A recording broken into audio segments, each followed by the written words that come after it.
This is the What If Podcast. Hi, Spencer. Welcome to the What If Podcast. Hey, Ryan. What's going on? I'm good, man. How are you? I'm doing great. It feels good to be back. Yeah, it's been a minute. Maybe. I don't know. I mean, we record these and we put them out, and then maybe it just happens. Maybe. What's up, future people? What's up, future people? Greetings. How's the future? Hope I'm not dead. The past is okay. I hope the future's better. Only you can be the judge of that, future people. So, we got a very special, very dear to my heart topic today. Yeah, hell yeah, we do. It makes me want to sing You Make Me Feel every time I hear it. So I was chopping this up earlier, and Katie was like, "Are you playing Goldeneye in there?" Oh, right? Okay, yeah. Never would have crossed my mind, but I don't remember which level. I don't remember which level it is. I think it's like the tomb. Caves. Oh, I think it's Tomb. I think you're right. Very similar to Goldeneye. Drums, it's got some classic like 80s drums. Yeah. It's also very similar to the Halloween theme. To which one? Right, isn't it Halloween or is it Friday the 13th? I always get those confused. No, I think you're right. I think it is Halloween. Whatever. Anyway, shout out to Unsolved Mysteries. Shout out to Bobby Stacks. Bobby Stacks. Don't lose your heart, Robert Stack. Don't lose your heart. Hey, these mysteries are smart, Robert Stack. These mysteries are smart. So today we're talking about what if you got away with it. What if you got away with it? Which is our version of saying, sort of, not our own version of Unsolved Mysteries, but sort of our own version of Unsolved Mysteries. Only in that these are more like, I don't know. I feel like we've got so many stories of people who get away with something. And I think today we're all talking about ostensibly all three things are crimes. Yeah. Yeah. We're going to talk about, so I have a story. Of varying degrees of severity, but yeah. Yeah. We're going to talk about. I will tell you three things. We're going to talk about an airplane hijacking. Yep. I'm going to talk about, I'm going to tell you a story about a casino robbery. Yep. And you got one for me. What are you going to tell me about? And I think we're going to open with this one. Let's do it. I want to talk about the Max Headroom Incident. Is that how it, okay, so should we just dive in? Yeah, we might as well. If you're ready to dive in, I'm ready to dive in because I already have questions. All right. Do you want me to lay it out first? Yeah, but I just want to know, is the Max Headroom Incident how it's like heard and understood? Like you should Max Headroom. Yeah, that's the one I was looking for. Ooh. Max Headroom. Yes. If you're trying to look this specific incident up, Max Headroom Incident should get you there. Okay. The reason we'll link to it in the show notes. So Max Headroom was this British TV show that ran for 2 years from 87 to 88. Okay. And the year I was born. Shout out to me. Yeah. Way to go, Ryan. Thank you. Glad you're here, buddy. Thank you. Me too. The main character was this dude. I think he was supposed to be like a CIA, well, whatever, MI6 agent or something. MI6. But he was also a robot / artificial intelligence dude. Wait, is MI6 a real thing or is that like Mission Impossible? Isn't that the British? Am I thinking the wrong thing? Isn't that the British version of the CIA? But that's what I'm thinking. But the reason but my question is the only reason I'm thinking that is because of the Mission Impossible movies. Yeah, MI5 and MI6 is like their FBI and their CIA. Okay. So that's a real thing. That's good. Yeah. Thank you. I was just thinking like MI5 and MI6 in my brain triggers those things instead because I'm an idiot. Because we're dumb Americans. Because we're stupid don't know Americans. what happens outside of our country. Yeah, so I was like, oh, is MI6 like Mission Impossible 6? Yeah. God. I'm the worst. They probably made them. Anyway. So the show ran from 87 to 88. It looked like weird CGI almost because it was an actor, a comedian with like a bunch of weird makeup and prosthetics and stuff on to intentionally make him look fake or like it was computer generated, but it was actually a guy doing it. Tight. And then they had this crazy like moving trippy laser CGI looking background behind him. I'm not super surprised this only lasted 2 years based on your initial description. But it was pretty popular. Really? Yeah, and actually it seems kind of intense. There was a brief run in the US on ABC also. Oh. Yeah. Is this something that like the internet could dig up and we could watch some of at some point? Absolutely. And there's a Max Headroom movie as well. Whoa. Yeah. But if you Google Max Headroom, like half the stuff you get is this incident we're about to talk about, and half of it is like the actual show. Okay. So you can watch like highlights and like best of and stuff. And actually the full movie, Max Headroom movie, there's a VHS rip of it on YouTube as of September 3rd, 2016. Thanks, internet. So if you Google just Max Headroom, you're going to get a lot of stuff related to the show.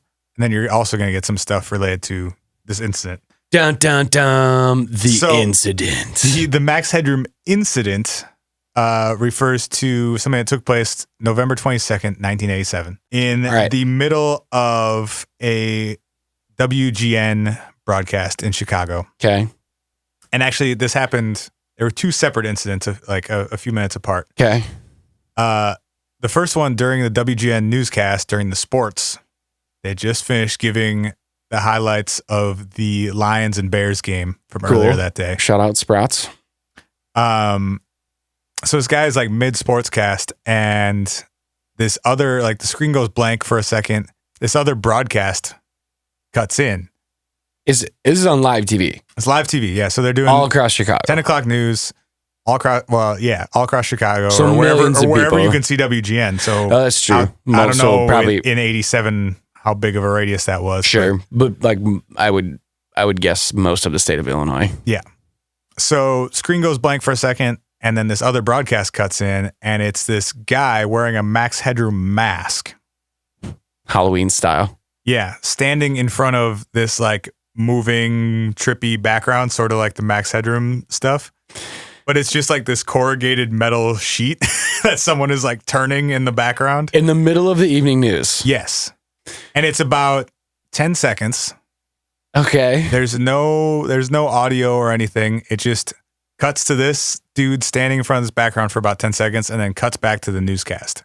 Later that night. Wait, does the newscast know this is happening? Or did they just like, are they carrying on like they didn't know? I don't know if the people on air knew. Okay. But the people like behind the scenes at WGN definitely knew. Okay. So the people on air might have been just like, and then I think he probably just kept reading scores for another 10 seconds. And everybody in the control room is losing their mind. Like, what the fuck was that? Right. So no audio made it. It was just this dude. And if you Google this, like, it's really creepy looking. It's a dude in a mask.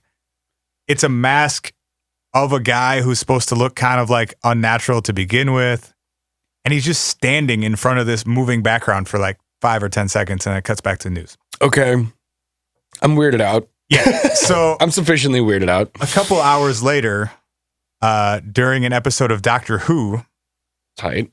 Because apparently that's what WGN ran on Sunday nights. Mm-hmm. The same thing happens. It cuts to a black screen, and then this other broadcast cuts in. Except this time, there's audio, and they took over the airwaves for about 2 minutes instead of just a few seconds. Awesome. So I actually have audio of the interruption. Yes. Okay. Let's do this. So what you're going to hear at the beginning is the Doctor Who episode, and then after about 5 seconds, it cuts into the other broadcast. Just real quick, I just Googled an image. I didn't actually. So it's creepy. You told as hell, me this man. is what you wanted to talk about. I didn't actually watch the video because I was like, okay, cool. I'm gonna wait. Yep. But I just Googled an image from it, and I think I saw it in the wiki when I just saw what the incident was. This picture of dude is weird as balls. Yeah. Absolutely. It makes me feel icky. And the audio is not going to help. Stupid. You should talk often with the old ones of your tribe. That is the only way to learn. So this is Doctor Who. Yeah. I'll get you a hot drink, miss. I've done some dry clothing.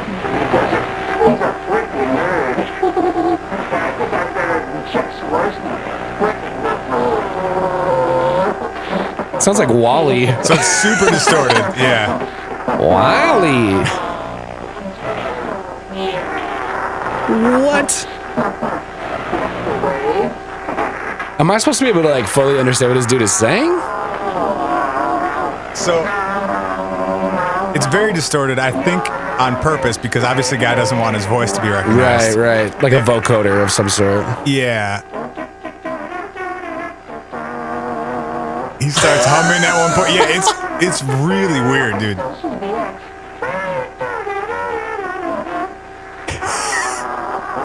Yo, So my jaw is just dropped in here right now. So that goes on for about 2 minutes. What is that psychopath doing on the news? So there were people sitting at Or home Doctor Who, at I guess, 11 at this o'clock point. on a Sunday night watching Doctor Who, and this comes on their screen. And again, if you watch the visual, the dude, he picks up a dildo and throws it at the camera at one point. Cool.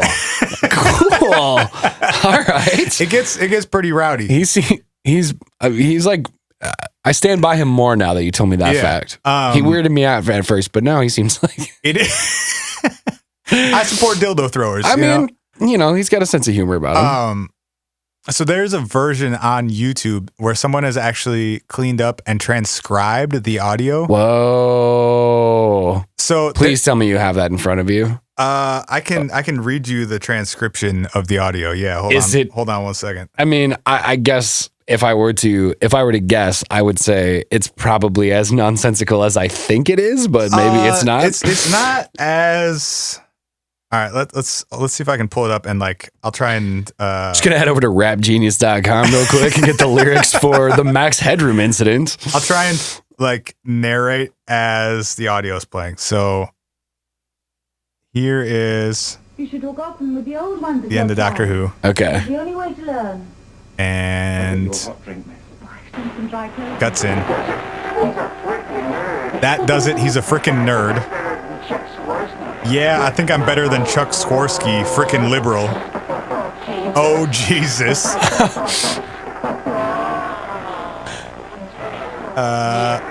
Yeah. Yeah. Catch the wave. Which was he also at that point where he says catch the wave, he throws a Coke can at the camera. Tight. Which I think at the time in '87 was a slogan Coke of slogan. Coke. Okay. Yeah. Screams and moans, it says for this point. Your love is fading. He threw the Coke can. Hums the theme to Clutch Cargo. I don't know what that was. I think it's got to be like an 80s TV show or something. Doesn't register to me either. I stole CBS.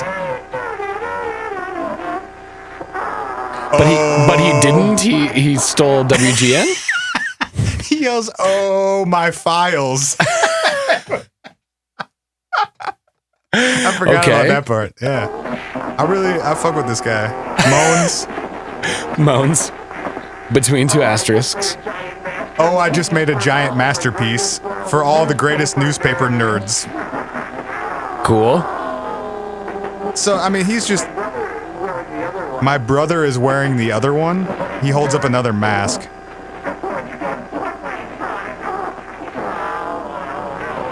Oh. Now there are two guys. One guy has his ass out and it's being spanked with a fly swatter. Oh, good. Yep, that's what's happening in this part. There's a bare ass being spanked with a fly swatter. Oh, do it. Oh, more scream. Oh, he touched his ass. And we're back to Doctor Who.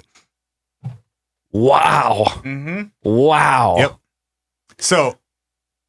Wow. I feel like I would be so psyched. Okay, I don't watch the news just on principle. Yep. I think local news is garbage. I'm with you. I even think the national news is kind of garbage. Definitely with you. But sometimes you're watching a Seinfeld rerun and it carries over into the news or whatever, and you find yourself watching it for a couple seconds. Sure. And I would if this happened, I would be standing on my couch just so psyched if this was started happening on live TV. I'd be like, I don't know what the fuck is going on, but this is awesome. This is the wildest shit I've ever seen. A lot of people had different reactions I would imagine in the late 80s, people were probably extremely upset about it. A lot of people were pissed. I bet. Yeah. I guess it was, even today people would be. It was taken pretty seriously. And also so it was most likely 3 people because there are 2 people in the shot. Okay. A minimum of 3 people. There are 2 people in the shot and there's someone filming it. Yeah. So there's at least 3 people involved with this. And they have never been caught. And there's never even like really been a solid lead on it. Also awesome. Yes, right? Okay, so these guys, I mean, for now, almost 30 years later, have gotten away with it. is this, I guess it probably is. That's a stupid question. But I ask stupid questions all the time. Is that a crime, I guess? Like, I mean, I guess it is a crime. Okay, so Vice Motherboard did like a big breakdown / like investigative journalism piece about this. Dope. Within the last year or so. So I'm going to read from that to answer your question real quick. Cool. We'll also link to this in the show notes. The government was unamused. Officials from the FCC, the agency responsible for regulating America's airwaves, pledged to track down the mysterious culprits and bring them to justice. And shit in their mouths. Agents from the FBI Chicago. So the FBI got involved. Cool. Agents from the FBI Chicago field office. Nice job, dudes. would soon join the investigation. Quote, I would like to inform anybody involved in this kind of thing that there's a maximum penalty of $100,000, 1 year in jail, or both, end quote. Cool. For like, I guess I'm still like. So it's a very, so again, Stealing this is signal. quoting an FCC spokesman. Yeah. All in all, there are some who may view this as comical, but it is a very serious matter. Illegal interference of a broadcast signal is a violation of federal law. Ah, okay. So it's actually a federal crime. Cool. Yeah. Man, those dudes were So there was ladies. We didn't see two of them, so we can't. Yeah, don't one know. of them sounded probably like a man's voice. Okay. But even that is kind of hard to tell. You Right. don't see anyone's face throughout the whole thing. And on a vocoder. Yeah, or some could be sort of distorted into something. Sure. The closest, about 5 years ago, the closest anyone has really gotten, somebody posted on Reddit that he knew the two guys who did it. Mm. And it was this guy who lived in Chicago at the time and was heavy into the phone phreaking scene. Okay, Which we really don't have time to dive into at the moment. Yeah. And could be another episode onto its own. Maybe we will. But basically there were, in the 80s, pre-internet, there were people who would hack phone networks to either gain access to things or to fuck with people. And he posted on Reddit that he knew the two guys who did it. They had told him they had something like really big in the works and that he should watch the news on this day back in 87. Okay. And he never names the two of them. He refers to them only by their initials. And this picked up a lot of steam 5 years ago, was actually reinvestigated. And these two individuals were, within the last couple of years, officially cleared of doing anything. Oh, interesting. And so they were talking shit to their friends, like, "Oh, it was us." Like, I don't know how, or if that this dude guy was on Reddit was bullshitting. just like put it together years later, like, oh, I knew these guys who would have maybe been able to do this, and they said something weird as if they had some information about it. wouldn't there be like a statute of limitations on that? Like, even 5 years ago, that would have been a 20-year-old crime almost. More than that, it was 87 Oh, to 25. so yeah, almost, 20, yeah, 24, 24, yeah. So like, wouldn't there be a statute of limitations on interrupting an episode of Doctor Who Right? in 'Cause, Chicago? that's like, the thing. No one, you see half of a dude's ass. Like, no one was hurt by this. You did know, he say he didn't swear? he didn't swear? There's no, I mean, obviously showing your ass is an FCC violation. Oh, well, yeah, you can't show butts. There's no, he doesn't give the finger. There's no swearing. There's nothing like, aside from the fly swatter to the ass. Which is, yeah, I guess there's you're not nothing really like showing that on obscene. TV. But even that, like, you gotta let that go at some point, right? Like, no one got Yeah. hurt. No one lost any money. Like, no equipment was damaged. Yeah. And so, yeah, I would think 25 years later, I feel like you would get off. There would be some statute of limitation shit on that. yeah. So I don't think there's like an active investigation into it at this point, obviously. Right. They did narrow down like where the transmission probably came from. Ooh, that's interesting. The way that would have had to been done is basically if you aim a strong enough signal at the satellite dish that's transmitting WGN signal, if you aim a signal stronger than theirs at it, it will override it and broadcast whatever signal you're transmitting. Cool. You got to be shooting a big signal real high, though, don't you? Or you've got to be really, really close, or both. Hmm. So they would have had to have a pretty significant amount of gear. They would have had to have a straight line of sight to the WGN transmitter, which means they would have had to be really high up because at the time it was on the top of, I don't remember what building. But a building. Yeah. So you've got to be like, 50 plus stories up. You've got to have a really strong dish to transmit the signal. And you've got to have a clear shot at it. Crazy. Which means that this was also pre-recorded. This wasn't happening live. Oh, so they had recorded a movie that they were broadcasting at it. Right. Which also there are a few like edits in the video. So obviously it wasn't done live, but yeah. Which. So it wasn't necessarily the same people who filmed the video that actually carried it out and transmitted it. Yeah. I mean, it may have been, but not necessarily. Not necessarily. Interesting too, because that wouldn't, well, I'm just thinking out loud here, but like, wouldn't it stand to reason then that there was probably, if it wasn't done live, that there was probably much more of like tape on that, because depending on how or when they overrode or if they succeeded at a certain point or whatever, there would have had to have been more tape on either side so that whenever the signal did break through, if they had fixed it, then it would have pulled back off, and then there was probably more tape after that, etc. That'd be cool. I want somebody to upload that to YouTube. Yeah, Show me the whole I don't know Max the science Headroom. of like, as soon as you start broadcasting, does it immediately override the weaker signal? Yeah. That's a good question. I would imagine. Did they have a plan for like, what if WGN didn't kick them off for an hour? Right. Did they have more stuff that they were going to run? Right. That's a good question. I hadn't thought about that. I hope there is. God, I hope there's a video somewhere of those three people at just this like. point, if it's been 30 years, I don't think that shit's coming to light. That's true, which is kind of a bummer. Because even if you're a teenager when you did it, those people are damn near 50. Right. And they probably have like families and real lives, and they're like not trying to go to jail. I don't know how, if you couldn't prove any of it at the time, how are you going to prove it now? Right. Yeah. Yeah, that would be such a long shot to be able to pull that down. That's wild. That's the Max Headroom incident, or like 1/100th of the Max Headroom incident. But that's about all we got time for. And they got away with it. It did. Man. I mean, for now, yeah, I suppose. I mean, if someone else posts something wild on Reddit, who knows? The FBI might get a bee in their bonnets and or someone comes out questions. and says, "Yeah, I did it. This is how I did it. Fuck you guys. It's been 30 years. You can't do anything about it." I think this was actually pretty funny, to be honest. Like, let's all have a sense of humor and carry on. That's my kind of federal crime. No one gets hurt. It's funny. There's some butts involved. Definitely butts. Doctor Who sucked in the 80s anyway. Very sick burn. I'm with it. Isn't Doctor Who a British show? Yes.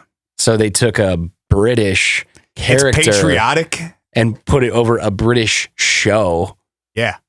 So meta. Level. Next level. All right. Awesome. When we come back with the episode, What If You Got Away With It on the What If podcast, we're going to talk about the only, I believe this is true, the only successful case of aviation piracy in the history of the United States. One of one. One of one. This shit ain't regular, man. We'll be right back.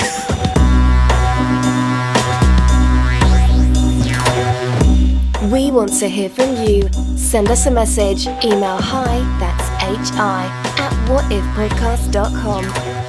Or leave us a voicemail at 612-246-4614. Hey, we're back. It's the What If podcast. Hi, Spencer. What's happening? How you is? Oh, about as good as I was before we took a break. What happens? You're better. You know you're better. Yeah, you're right. You got a fresh drink. A little bit better every day. Your bladder's alleviated. We good. Fuck yeah. We good. So we're talking about what if you got away with it. We are. We talked about Max Headroom. We did. That face is gonna haunt my dreams. Fuck yeah, it is. And next we're gonna talk about. Dude, I'm psyched about this one.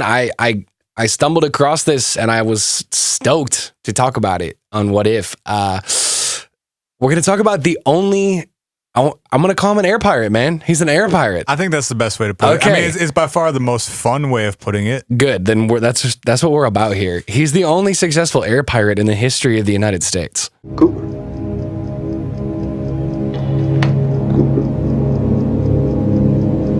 My guy DB Cooper. DB Cooper. / Dan Cooper. Dan. Yeah. As he, we'll say, introduced himself. So, real quick, before we get into the story. My man. The reason for the Twin Peaks sounders throughout the episode today. So, Agent Dale that Cooper. Fucking show. You mean one of the greatest shows of all time? I know. I enjoyed it. I need to go back and finish it. So the main character on that show, Agent Dale Cooper. Jeez. Federal Bureau of Investigation, Special Agent Dale Cooper. His You just set it up so you could play that sample. Fuck yeah, dude. Yeah, this is why I run my own podcast and I do what I want, okay? It's so we can have soundboards that we believe in. It's mostly so like I can watch Twin Peaks and then when my wife comes in and asks what I'm doing, I can say I'm working. I'm working. Yeah. I'm working here. Settle down. I'm working here. So Dale Bartholomew Cooper. Dale Bartholomew Cooper. In classic David Lynch style, is actually named after our guy, DB Cooper. Is a reference to DB Cooper. The world's Cooper. most successful air pirate, DB Cooper. Very much the most successful because he's the only successful. Whatever. Most, only. Both. Yeah. Why not both? All right. So break it down for us. What happened? We're in Portland, Oregon. Yep. So that's where our story begins. Tight. It's where Dan Cooper begins, at Shout least out as to far Pete. as we know Dan. Dan is in Portland, Oregon on a Wednesday, Wednesday the 24th of November of the year 1971. Day before Thanksgiving. The day before, right, because Thanksgiving is on Thursday. So day before Thanksgiving. This fool walks into an airport in Portland. I don't know which one. I don't know if it was the biggest one. It doesn't really matter. I think there's only one, isn't there? Well, I mean, I guess I don't know if it was. Pete, help us. I suppose. Peter! We need him to like Stranger Things us and like make the lights flash up to like answer questions for us. Yeah. From the, yep. Totally. From the Upside Down. Cool reference, bro. Thank you. It's very topical. You guys should watch this really cool new show that everyone's talking about. I really hope this episode comes out in like March. So Dan Cooper walks in, and like I think it's important to this entire story that like flying is so different now than it was in 1971. Like there were almost no rules because commercial aviation hadn't started. Like I was gonna say, it was as a fairly new, thing right? until like I think the 60s. Yeah. So like we're talking about like a thing that's less than 10 years old. And back in those days, Was it really that recent? commercial aviation, I mean, we can look it up, but I know that it wasn't like commercial aviation wasn't like a real thing in the 50s, was it? I have no idea. I don't know. I'm not going to look that up, and I'm going to In my acknowledge that I'm mind, like stupid. flying commercial in the 70s is like you pay $20 Yes. to get from Portland to LA. Yes. And you get on the plane and you have free scotch Mm-hmm. and free Coke. And it's very like cocaine or Coca-Cola. Yes. Okay, I mean, got both. it. Both. We've scaled down recently. Now Bummer. it's just free Coca-Cola. I It want to used to be fly in the actual 70s, cocaine. man. That sounds really There fun. would be like a polar bear rug and like a fucking fireplace Excuse me, stewardess, can I get a blanket? Oh, here's your polar bear rug, sir, to and like wrap around your 7 shoulders. hookers for every passenger. That's what I'm imagining flying coach in the 70s was like. I mean, I'm not going to disagree with you because I don't know any different. Tight. So We'll I'm going to assume I'm say right. Okay. I'm going to say yes 100%. So DB Cooper, Dan Cooper, whatever, Yep. Agent Dale Bartholomew Cooper Yes, sir. He boards a flight from Portland to where? to Seattle. Okay. And actually your That's line, like a 10-minute flight, isn't it? it cost him $20. So your line about it costing $20 is actually 100% true. I mean, I've driven from Portland to Seattle and it took like 2 hours. Yeah. That was a flight you could. Was back in the day. Okay. That's what I'm told. That's what they say. So so this dude hops on a 727, which will be important later. Okay. With about a third of a flight of people, and he's in the air after about less than 30 minutes, and he says to the stewardess via a note that he hands to her. Well, actually, the story I heard, which is I like so much more, he hands her a note. Dan Cooper hands the stewardess a note. She basically throws it on the floor because she thinks this dude is giving her a number. Like she thinks this dude is hitting on her. I think there must be a lot of versions of the story floating around, though. Probably. I'm sure there's tons. I've also heard a version of the story in which he dictated a note to her to deliver to the pilot. Yes. Is this part of the same story? It is. Oh, okay. Sorry. Then I'll stop interrupting you. No, it's okay.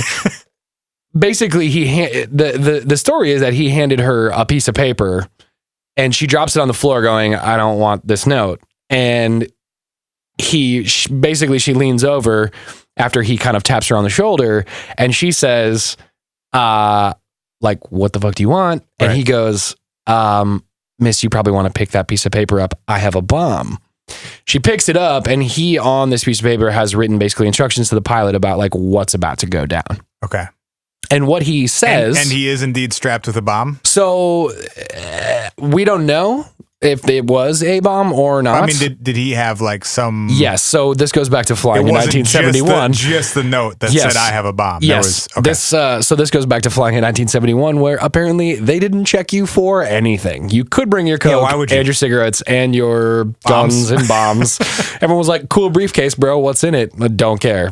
Carry on with your day. So she's like, she asks him, you know, like, hey, like, do you have a bomb? Like, oh my God, you have a bomb. Yeah. And he cracks suitcase open. She sees some wires and some red cylinders. Is like, you know what? That's enough. Close enough. Sure. I'm going to go, I'm going to stray on the side of bomb and more than not bomb. Yep.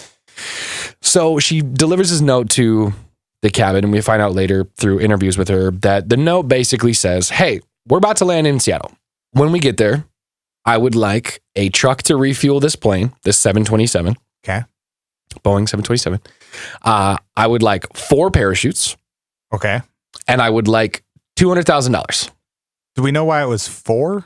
So what I have heard is that you ask for 4 parachutes because you don't know if they're going to give you fakes or real ones unless they think that you might take hostages with you. So if you go, I'm going to make a pilot jump with me. They can't give the pilot a fake parachute. They can't just give you 4 fake ones and kill a pilot inadvertently. Smart. Okay. So you ask for multiple parachutes in hopes that you can get at least one real one. Exactly. And they are going to stray on the side of shit. I should probably only give real ones because I don't want to risk the fact that we might kill somebody. Okay. 4 parachutes, refueled plane. Yep. And $200K in cash. $200K in cash, which for those who are wondering, 1971 to 2016, we're looking at about like $1.2 to $1.5 million in terms of what that 1.2 to 1.5 million. Correct, in terms of like what that translates to. Okay. So dude is we're not messing around. Dude's not messing around. Yeah. And basically they circle Seattle for 2 hours while they get all of this stuff in order for Mr. Dan Cooper, and they land. Who's pulling these things together? Like, where did that $1 million or what? Well, $200,000 come from? Yeah, so it came from the airline. Apparently, I think the airline they have $200K in cash. They made it happen. I think it had something to do with like they basically liquidated something at a nearby bank or like made it happen. Because weren't the notes, the $20 bills that he got, didn't they like track the serial numbers of the actual bills somehow? They did. So how does that happen if they're pulling this together in like an hour and the airline is funding it? I have no idea. But I think the only thing I can think of is that in some capacity, there are chunks of cash in a bank somewhere that already have that information somewhere. So like if you go to a bank and you go... Northwest Airlines sent somebody over to the nearest bank in Seattle and they were like, hey, we're being robbed. We need $200,000 in sequential bills, 20s. Right. What is it? And tell somebody to write down what they are. Right. As in like the chunks of cash they already have at the bank these are serial numbers X through whatever, because it's just like the cash they have on hand. That's fresh cash or whatever. Okay. So he gets these things. So this is an interesting part of it. So later in the stories, this dude they land in Seattle successfully. Yep. He says, I want the stuff that I've requested and I'll let all of the passengers on this flight go. And one of the weird things in the whole process, everyone who was interviewed after the fact, this dude was well dressed. Okay, Yeah, so he we've was got wearing a suit, correct? mid-40s dude wearing a black suit, black tie, white shirt. He's got a trench coat over it. He's carrying his briefcase, no other baggage with him. So he's The bomb was in the bomb was in the briefcase. Or the briefcase? Yep, and ostensibly that was the only thing that he had on him that he was traveling with. Apparently he was extremely kind and like wasn't like wild. He wasn't like, I've got a fucking bomb. Shut the fuck up. Like, Get down. Yeah. Get to the chopper. Like he wasn't freaking out. He was like, hey, like this is what's happening. Let's all just follow what I'm trying to do here. Yeah. Give me your money and let's all move on with our days. Yeah, like even one of the reports, like one of the flight attendants who was interviewed after the fact said that as they were circling, he was realizing it was taking longer. Mm-hmm. So he made mention to the pilots, like, you can radio to them that I'm forcing them to bring food if you guys are hungry because we are going to have another flight after this. Like, ostensibly, he understands that they're going to take off again and fly. So apparently he was like saying to them, hey, if you guys are hungry, like I'll radio or you can say I'm threatening you. One of my demands is that we need food here. I need 7 sandwiches before we take off again. Bring me some Domino's pizza. Okay. So he was pretty chill about holding them up for $200,000 and being kind to the people on the airplane. You know, he's not like slapping people around and stuff. Right. So they land. And no one was hurt in this whole process. Nobody was hurt. So they land. They kick off all the passengers. He gets his parachutes and his money, and they refill the plane. And it's him and I think 3 pilots, and they take back off again. Now, one of the interesting things about landing is he's got all of these instructions that he's passing to the pilots while they're sort of touched down and waiting for their delivery of stuff. One of which is turn out all the lights and hit all the shades because he's worried that there are police snipers who are going to try to see him from inside. So he's like, how did that plane possibly take off again? I mean, they let him do it. Like once the passengers are off. They got 3 pilots on there and a 727 and a dude. And I also think if you think about it, like, I don't think that this had a ton of, there weren't like a lot of these. No, I don't think a ton of people had hijacked 727s there was in the no past. Precedent for like how to proceed in this situation. How do we keep these dudes safe? Do we storm it? Whatever. Sure. So a single dude in plain clothes walks up, delivers the stuff after everybody gets off or during or before or whatever. And he's got very specific instructions. He says he wants to go to Mexico. And so he starts filling the pilots in on like, this is the degrees we're taking and this is the speed. So he actually knew like the course. So this is the interesting part about this case is Dan I've not Cooper, heard this part before. He knew where he wanted to go. He was telling them that the plane needed to fly at a maximum of 10,000 feet in the air and that it needed to fly the slowest speed possible to not have the engine stall. And apparently 727s are one of the only airplanes that can fly lower than 10,000 feet, only going 100 miles per hour in the sky and not have their engine stall. So like there's all this speculation about the fact that this dude knew stuff. He had some pretty specific information. Like he knew shit about planes. He knew shit about aviation. He knew shit about where they were going and how he wanted to get there. Okay. Or at least ostensibly where he wanted to send the plane. Right. Because not necessarily where he wanted to go. He did not make it to Mexico. He did not make it to Mexico. Hence the 4 parachutes. So what he did at some point back over Oregon, so this flight path was Seattle back southeast. I believe he told the pilots interviewed afterwards said that he had told them they wanted to go to Mexico City and they said we can only fly like 1,200 miles at a time, so we're gonna have to refuel between here and Mexico City. And he said, "Fine, we'll land in Reno if you guys think that's like a decent enough midway point." He's thinking like the whole world thinks that I've got a giant bomb and I'm gonna blow up a 727, so I can safely land in Reno again, refuel, and carry on my way to Mexico. So they go, cool. So they're headed southeast because they want to go to Reno first and then Mexico City. Sure, but at about, I don't know, I mean, it can't be more than an hour into the flight. I was gonna say, they didn't make it very far. No, over Oregon, while they're flying very low and very slow. So one of the things, the reason that it being a 727 is wicked important is because 727s, you know how like when you see a stalled jet, not a stalled jet, but like a jet that no, I meant like a jet that's like on a runway that like they're evacuating because there's like smoke or there's like a problem, whatever. They have the side doors where like the staircases come down. Yeah. So 727s have those in the back, in the butt, the underside of the tail of the of it. Like, you know how when you see people parachuting out of like military cargo planes, they have that thing that drops down. Yeah. 727s are like that, but it's a staircase. Okay. So that's how you like could get on and off the plane, but it's on the back butt. And the reason that's important is because, so apparently if you were to jump out of the side of an airplane of like a different, like a 37 or a 47, you could get incinerated by that exhaust, actually. Apparently the exhaust coming out the ass of the engine is so hot that it could basically burn you to death in like a couple seconds. So if you just leapt out into the path of the engine, you'd be dead in a second. Yeah. But because it's the butt end of the tail and it's low enough, you can go down those stairs, fly away from there, and the engines on the wings won't even be close to you. So you said roughly an hour into this flight? I don't know if that's exactly right. It was like something like 45-ish minutes. Pretty quick after takeoff. Pretty quick into takeoff. He obviously had no intention of taking his ass to Reno. Right. So he somehow, and he was the one to lower the staircase? He was. So he lowers the staircase, straps on one of these parachutes. Yep.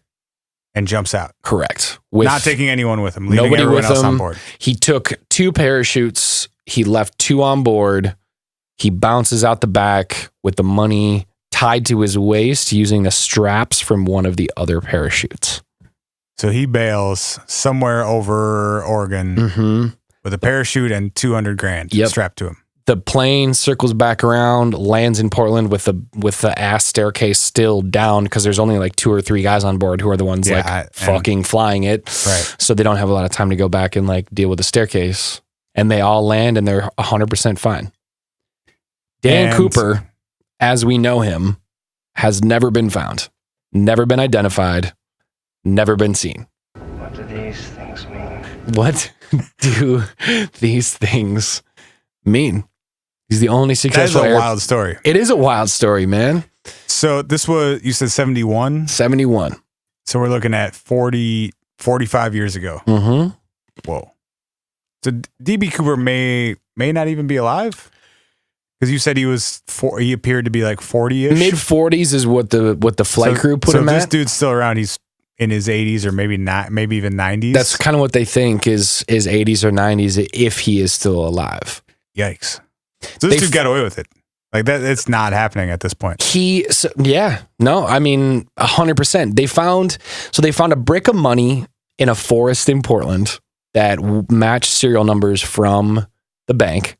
Okay. That brick of money was only something like a few $1,000s. It was found in like, I want to say like the 80s, like 82. 5,800. Okay, thank you. So you know this one. It was found in a river, actually. Yeah, it was like on the bank of a river, right? Yeah. By a kid. Yeah. It was just like playing in the river and found $6,000. Oh, cool. Bye, guys. Yeah, that matched the serial numbers of the bills they had given Cooper. Yes. And that was like 1980. It was relatively soon after. Sure. Well, that still would have been almost 10 years. Sure, but I mean, in the scheme of things, yes. But still, like a 10-year later clue, kind of. And he left his tie on the plane. He did. He it was a clip-on, and he unclipped his clip-on before he hopped. And they're saying that there's some DNA on it, but they don't know whose DNA it was. Right. So they've never been able to even like remotely try to use it to convict anybody. And those were the only 2 pieces of evidence, right? Yeah. The only other one that I have read about is that there was a placard with instructions on how to lower a staircase for a 727 that was found in a similar wooded area to where the money was found on the riverbank. By a hunter. This was after the money itself was found. And they think that actually came out with him, like, as in like, oh, I'm reading my placard to lower this, lowers it. It either flies out the window or it's in his pocket as he's jumping out or whatever. All right. We got to move on. Let's move on, man. He got away with it. Dan got away with it. Great job, Dan. Fuck yeah, Dan. Fuck yeah, Dan. Nice air piracy, bruh. All right, we're gonna take a quick break. Yes. And then we got one more story for you before we get out of here. I'm gonna Ocean's 11 all y'all's asses. Oh snap. I'm not gonna rob you, but I am gonna tell you a story about a Vegas robbery that has a crazy twist at the end, and I'm psyched to talk to y'all about it. All right, let's do it. We'll be back.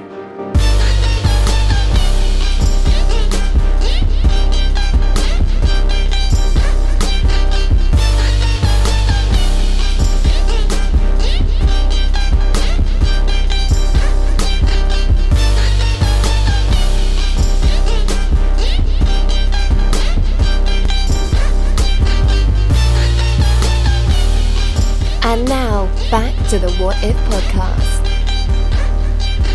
Hey, yo! We're back. It's the What If podcast. Oh yeah.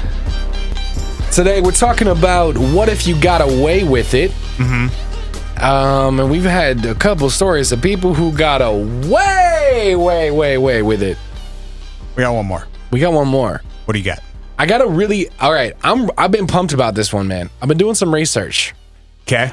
I think I've always been thrilled by the concept of like the Vegas heist. You know, friggin' rights she did, and her name is Heather Catherine Tallchief, and Heather Tallchief robbed a casino, and actually I shouldn't say it's just she because she had an accomplice. Okay, but I'm gonna rewind you. The day is Friday. We're in October. I don't have an actual day in October, but we are in October on a Friday in the year 1993. Okay. We'll say it was October 14th. I don't know if that was a Friday in October in that year. It was.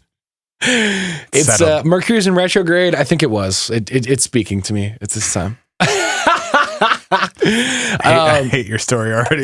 No. So, or maybe just you. Yeah. Hey, show me what you got.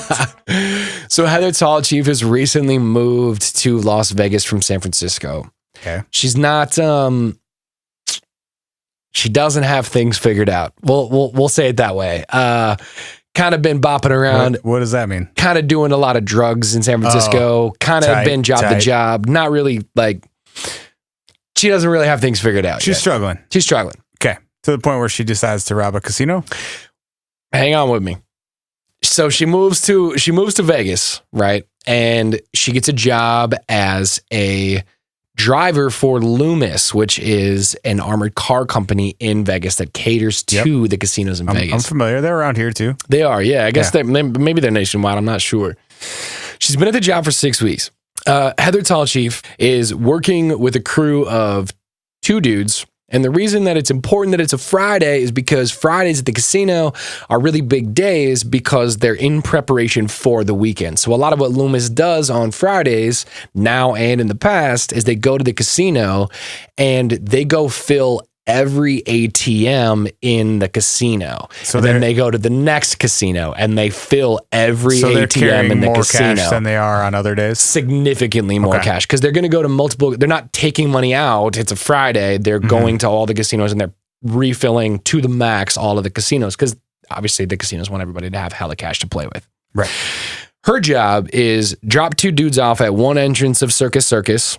I mean, multiple casinos, but this happened at Circus. Drop 2 dudes off at Circus. They go in with a big bag of money. Of course, not all the money, but a big bag of money. Drop these dudes off with a bag of money. They go in. They walk from station to station to station, having each other's backs. They refill all the ATMs. We'll meet you on the other side of the casino. Granted, I mean, if anyone's ever been to Vegas, I know you've been to Vegas.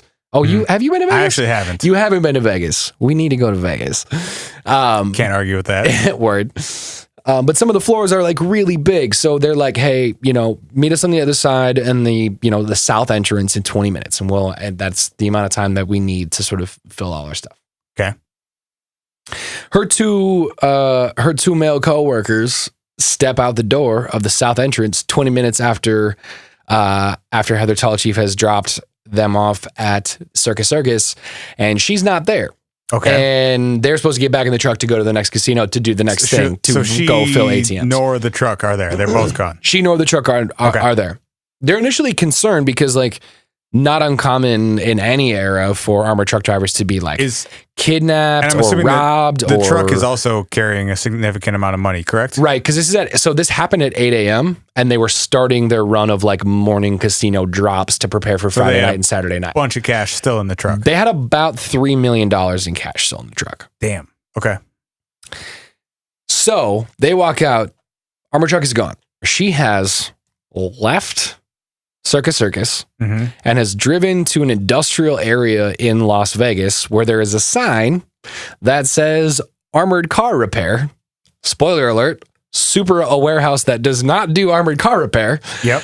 It is a warehouse that her boyfriend has rented for her to pull the armored car inside of so that they can unload money from the armored car in peace without being argued with or what the fuck are you doing or without having to go significantly far away from like the Vegas area. Okay. Her boyfriend, Robert Solis, has rented out this area under this warehouse, like garage area, telling the landlord that basically like he does repair on armored cars. So like, don't worry if you see an armored car in here. Sure. That's why it's there. Cause I'm specialized in fixing them. Yeah. Again, spoiler alert, he's super not. They take the money. Robert forces Heather into a wheelchair, a gray wig, and old woman glasses and old woman clothes. He forces as in she was not aware of this part of the plan? So or give me what do you mean? Give me a couple minutes and I'm going to get back to this because this is sort of what's interesting. Okay. She gets into this garb. He takes her to a chartered small engine plane, like a Cessna, whatever. Mm-hmm. They fly it to Denver. They dismount from Denver with their luggage. Denver. Wait. Hold on. Maybe I missed this. Yeah. They have money with them? Oh, sorry. Nope. Didn't explain that correctly. They do not have money with them. Well, they have some money with them. Most of the money was placed into cardboard boxes in the warehouse area and dropped at a shipping point to be shipped to another location. Okay. In Miami. So they unloaded the $3 million or so that was in this car. Yes. Packed it into some sort of cardboard boxes. And they're shipping it to, you said Miami? I believe Miami, and I believe there were other destinations that are unknown or undocumented or some version of that. Some of it went to Miami, but I know there were other locations that people don't know. And in the meantime, they hopped in a plane to Denver. Yes. Okay. After that was done, they hop in a plane to Denver. They get out in Denver. They get on an airplane. They fly to Amsterdam. They still without any of that cash. They have some on them, but not just whatever they could like fit in their pockets. Yeah, you can't. Okay. I mean, $3 million. You can't. Yeah, okay. 10, 20 grand, 30 grand, but you're not showing up in Amsterdam with can't carry $3 million of cash through customs. Yeah, no. Robert Solis has never been heard from again.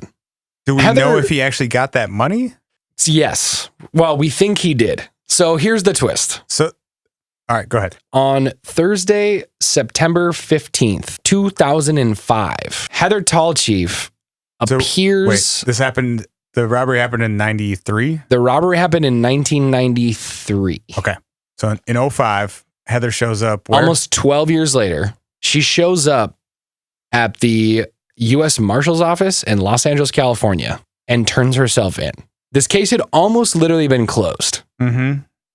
Pressure gone. These people had there were no clues. They weren't in the country. So as far as people knew, they weren't. Yeah. And both, as far as is known, they actually weren't. Like when they left Denver on that day, they never came back until she flew in right around that time, walked into the U.S. Marshal's office in Los Angeles, California, and turned herself in. Do we know why? She says she wanted to stop running. So here's what happened. So as she says, Jesus, that same week, she had flown back from Amsterdam. Mm-hmm. Her lawyer requested an interview with NBC Dateline to tell her side of the story before she ever turned herself into the Marshals. And then she turned herself in 48 hours after, in a private hotel room in Los Angeles, she met with NBC Dateline and told her entire version of the story, her entire interview of what had happened. Why? She apparently couldn't live with the guilt. She had a 10-year-old son. But she did for 12 years? Yeah. So she had a 10-year-old. That was her threshold. She had a 10-year-old son who was with dude that she committed the robbery with. Okay. She says, so this is what she says happened. She says that she was under his control the entire time. She's 21. This dude is 46. He had already shot and killed an armored car driver and done 20 years in prison for the murder of an armored car driver many years before. And that's been validated? Or she's just saying that? No, this did happen. Okay. This dude is known as this dude. He's got like 30 aliases. Okay. She dated him in San Francisco. They moved to Vegas together. He's the one that pushed her to get the job as an armored car driver. She says that she would come home and before she would go to work, he would play videotapes for her that had weird messages and weird sort of like tie-dyed visuals, and he would physically force her to watch them before she would go to work every day. Holy shit. Over and over again. He had weird like... So he was doing like some MK Ultra brainwashing shit on her. He had some weird like temples in the apartment with like goat's blood and skulls and candles and shit. Hold on. Where is this information coming from? Her. So she's saying... I know. I'm just saying. And that's not like independently validated anywhere else. Well, they did because that could very much just be her being like, no, it totally wasn't me. No. But they did go to their apartment because they shared an apartment in Vegas before they left. Okay. And there was some weird shit in the apartment, including I think the temple altar thing has been confirmed. There was also like multiple IDs, like fake IDs with different aliases and names and shit. So it corroborates some of what she's saying. Some of it. Okay. But she definitely in the Dateline interview is like, he forced me to do it. I was scared for my life. He took my gun. He made me do this, which I'm not saying I disagree or agree. But it's also kind of convenient. It seems pretty concerted for her to go, I've been on the lam for a long time. If I come back and this dude has already fucked off with all the money. But after 12 years, like how much longer would she have had to wait until that was just a dead case? She didn't have money is the problem. So apparently what happened was they went to Amsterdam. She got pregnant and freaked out and was like, I've got a kid. This dude's kind of crazy. I don't know what to do, but I got to like get away from him. She bounces and doesn't have the money. She's just overseas with a kid. Now and no she's money. overseas with a child and has no money. And she knows that she's basically being wanted both kind of nationally and internationally. But that was 10 years before she came back. So what the hell was she doing for a decade? Working out there and met a new dude who apparently like knew her situation. She leaves her 10-year-old kid with the dude that she was like her new husband and says, I need to go right my wrongs. I think she couldn't bear it anymore, man. I think she couldn't bear it. I think she felt... So what happened? She go to jail? She did.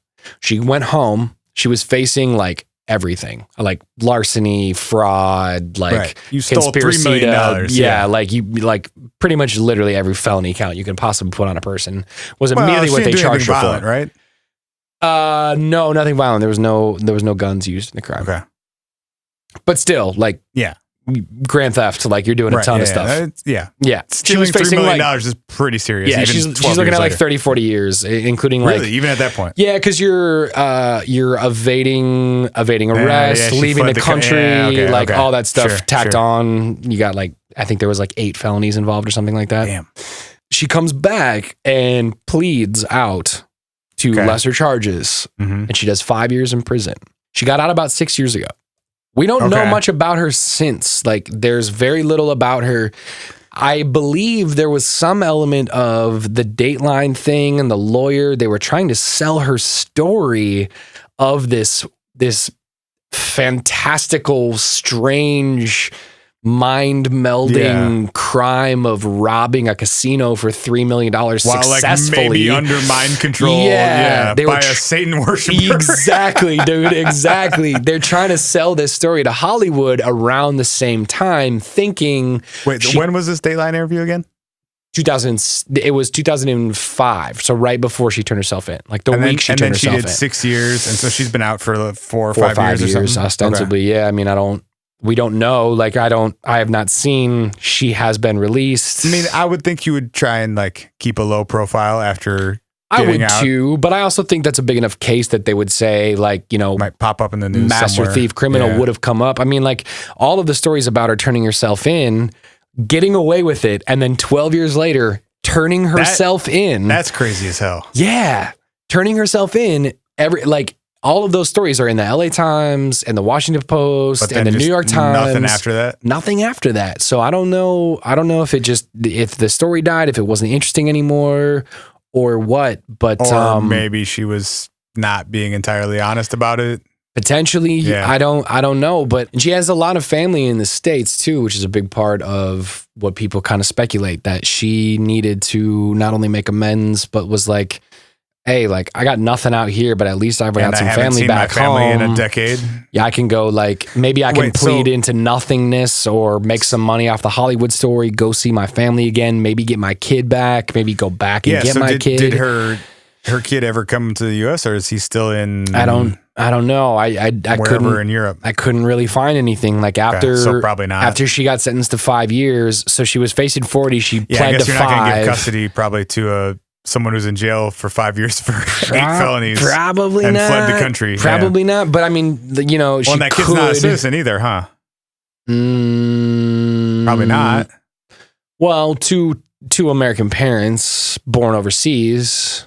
I don't know how that works. Oh, right. Yeah. Kid was born in Amsterdam or wherever they were living in Europe. We don't even really know.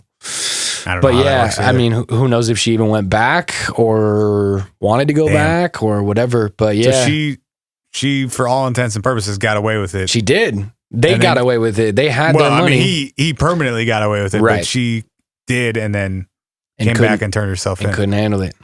Damn. It's real.